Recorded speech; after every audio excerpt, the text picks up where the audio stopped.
आखिर मैं तो मानता हूँ वर्ल्ड पीस में दुनिया भर के लोग एक हों, आखिर एक खुदा के बंदे, एक परमात्मा की संतान हैं।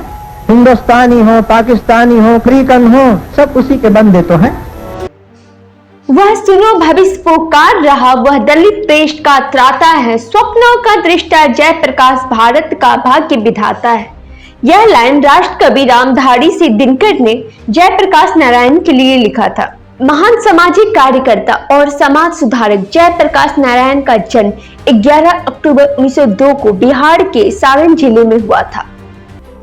हर पार्टी यही कहती है कि हमारी पार्टी देश के हित के लिए, राष्ट्र के हित के लिए और इस देश की गरीब जनता के हित के लिए है। अगर ये वास्तविक हो, अगर ये सत्य हो, तो फिर हर पार्टी का ये कर्तव्य है अपनी कुर्सी, अपनी सत्ता, अपना स्वार्थ का ख्याल नहीं करके ये जनता की जो शक्ति, जनता की जो रचना नीचे से हो रही है नए भारत की, उसमें सहकार करना, उसमें मदद करना है।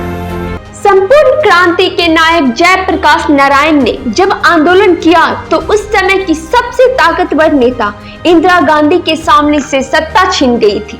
सिंहासन खाली करो कि जनता आती है, रामधारी सिंह दिनकर की इन पंक्तियों को जेपी ने अपने आंदोलन के नारों में शामिल कर लिया था। जेपी के जज्बे ने देश की राजनीति को हवा का रुख ही बदल दिया था। उसी दशक में इंडिया इज इंदिरा और इंदिरा इज इंडिया भी कहा जाता था, लेकिन जेपी के आंदोलनों में यह खत्म हो गया। सन 1973 में देश महंगाई और भ्रष्टाचार का दंश झेल रहा था। तब जेपी ने संपूर्ण क्रांति का नारा दिया। शुरुआत गुजरात से हुई, बिहार में बड़ा आंदोलन हुआ। जेपी के आंदोलन से भयभीत तत्कालीन मुख्यमंत्री अब्दुल गफूर ने गोलियां तक चलवा दी। 3 हफ्ते तक हिंसा जारी रही और अर्धसैनिक बलों को बिहार में मोर्चा संभालना पड़ा था। कहा जाता है कि देश में जेपी आंदोलन बढ़ रहा था और इंदिरा गांधी के मन में भय पैदा हो रहा था। शुरू में जेपी का आंदोलन छात्रों और युवाओं की कुछ मांगों तक ही सीमित था। तब राज्य सरकारें उनकी मांगे मान लेती तो शायद जन आंदोलन नहीं होता। इधर सरकार अपनी जिद पर अड़ी थी। जेपी ने भी उम्र के आखिरी पड़ाव में 5 जून 1974 को संपूर्ण क्रांति का आह्वान कर दिया। जेपी ने कहा कि देश में जो समस्याएं हैं, मसलन बेरोजगारी, भ्रष्टाचार, महंगाई, शिक्षा में गुणवत्ता की कमी, ये सब व्यवस्था की ही देन है। इन समस्याओं को तभी उबारा जा सकता है जब पूरी व्यवस्था ही बदल दी जाए।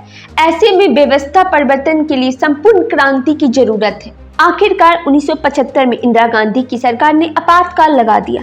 जेपी और 600 से भी ज्यादा सत्ता विरोधी नेताओं को बंदी बनाकर जेल में डाल दिया गया था।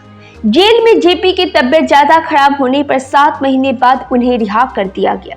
इंदिरा गांधी की सरकार 1977 में आपातकाल को खत्म करते हुए चुनाव की घोषणा कर दी। इस चुनाव में इंदिरा गांधी की पार्टी कांग्रेस बुरी तरह से हार गई। यही वो समय था जब पहली बार देश में गैर कांग्रेसी सरकार बनी।